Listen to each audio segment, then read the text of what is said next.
Hello Hool readers, so today I'm going to read you the Bookworm, which I know is a favourite of the children in my class. We loved this book.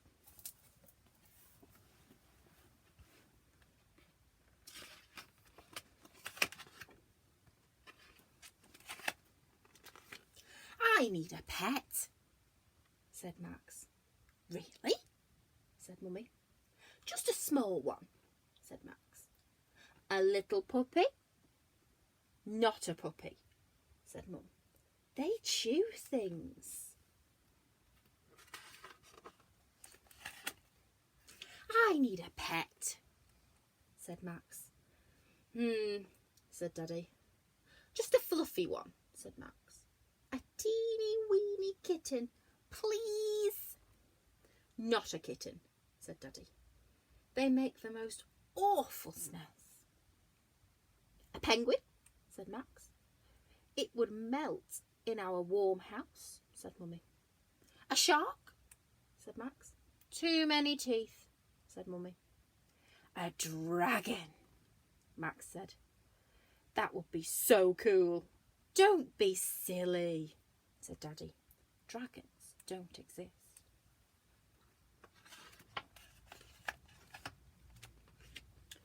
What about a goldfish? Suggested Mummy. No, thank you, said Max. Goldfish just swim around in circles. They're boring. Max decided he would find a pet for himself. It wasn't easy. Birds were very chatty, but they didn't want to live in the house. Wasps didn't mind living in the house, but they were very unfriendly. Flies were very friendly, but they had some revolting habits.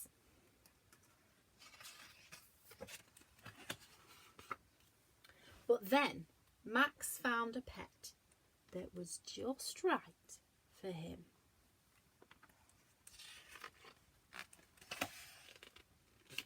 A worm, said Daddy. Ew. Just make sure it stays in your room, said Mummy, and look after it. At first, the worm curled up in his bowl of earth and hid. It takes time to make friends with a new pet, so Max tried to be patient.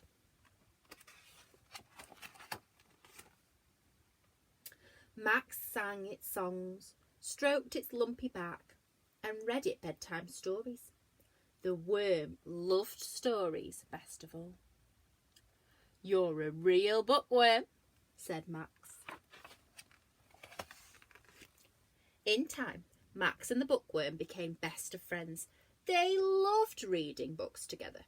They read that worms like to eat roots, fruits, leaves and earth. But this bookworm liked curry and extra hot chili crisps most of all. The bookworm loved those.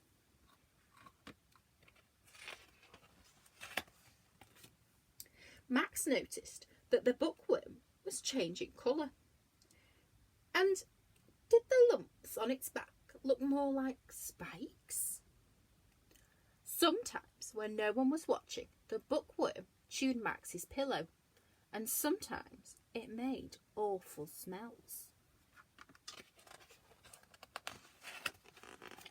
Then, one night, the bookworm sneezed, and smoke began to pour out of its head. Poor you, wailed Max, throwing his window open to let the smoke out.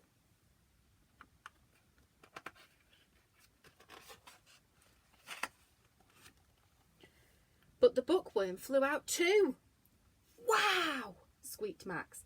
You're a dragon! How cool is that? But don't fly away forever. Come back soon, please. Max's dragon flew off into the night, and Max ran downstairs to tell his parents all about it.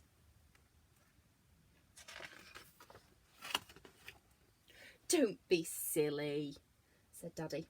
Dragons don't exist. Max sighed. Do you know what? He said.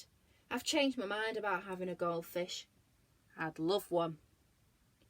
Max is very fond of his pet goldfish, although it does have lots of teeth.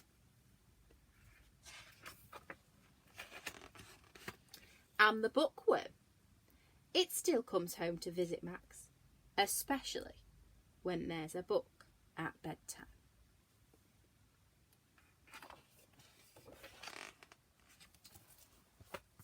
Okay, I hope you liked that book.